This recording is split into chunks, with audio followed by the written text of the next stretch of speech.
नमः संस्कृताय। तो हम लोगों ने अनुवाद बनाना सीख लिया है। अब अनुवाद की से ही हम लोग थोड़ा सा आगे बढ़ेंगे अनुच्छेद की तरफ। अनुवाद के माध्यम से अनुच्छेद को हम लोग लिखेंगे। तो सबसे पहले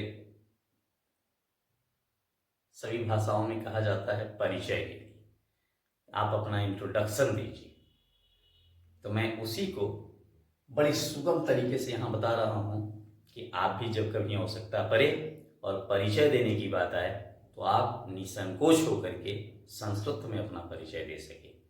तो देखेंगे हम लोग मेरा परिचय। मेरा का संस्कृत होगा मम। परिचय का संस्कृत होता है परिचयः। मम परिचयः।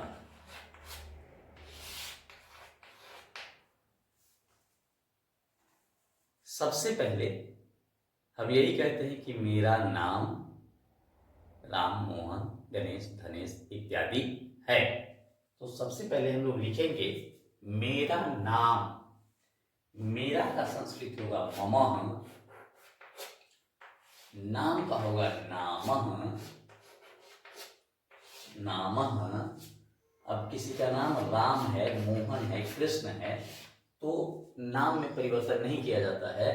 अगर पुल्लिंग होगा तो विसर्ग दे दिया जाएगा, स्त्रीलिंग होगा तो यथावत जैसे है वैसे उतार दिया जाता है। मम नामः रामः सीता अस्ति। जिसका जो नाम यहाँ और भी कुछ भी हो सकता है, मोहन, सोहन, रमेश, गणेश, धनेश, महेश, सीता, गीता, ललिता, बबीता, सरिता हो सकता है यहाँ। तो मम नाम रमेश अस्ति।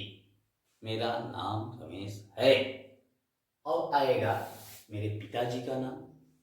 तो मेरे पिताजी का नाम तो मेरे का संस्कृत हो जाएगा मम।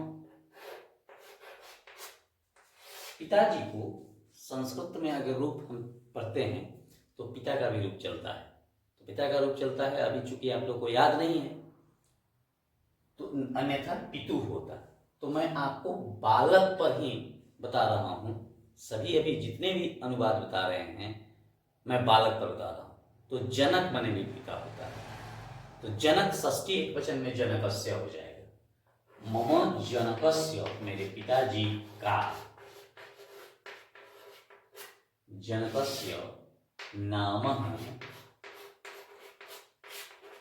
नामः श्रीमान या श्री।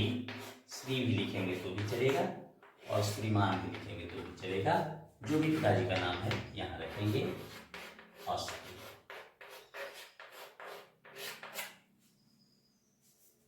अगर माता जी का नाम लिखना है, मेरी माता जी का नाम, तो मम। अब हमें थोड़ा सा ध्यान देना पड़ेगा क्योंकि माता का संस्कृत जो होता है इनका रूप मातृ से चलता है। तो षष्ठी में होगा मातुः या जनन्या। नामः श्रीमती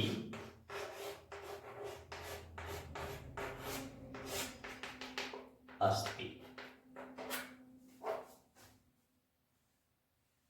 मैं 2 भाई हूं, 4 भाई हूं, 1 भाई हूं, ऐसा करके होगा परिचय में। तो हमको लिखना होगा मैं। तो मैं का संस्कृत होता है अहम। अहम। अगर 2 है, 1 है, एकः। 2 है तो दौ। 3 है तो त्रयः। 4 है तो चत्वारः। चत्वारः जिसके जो भी चत्वारः। भ्राता माने होता है भाई। भ्राता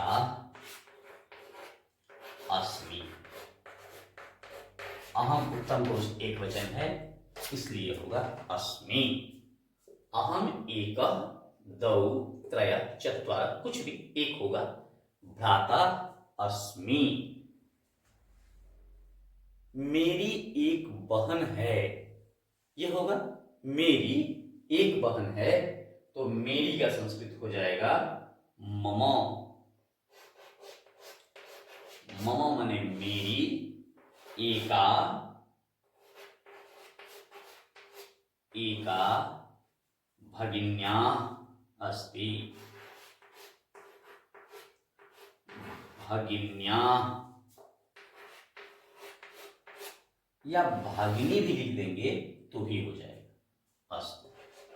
स्वशा माने भी बहन होता है। अस्तु। अगर यहां चाहे तो अग्रजा या अनुजा भी लिख सकते हैं।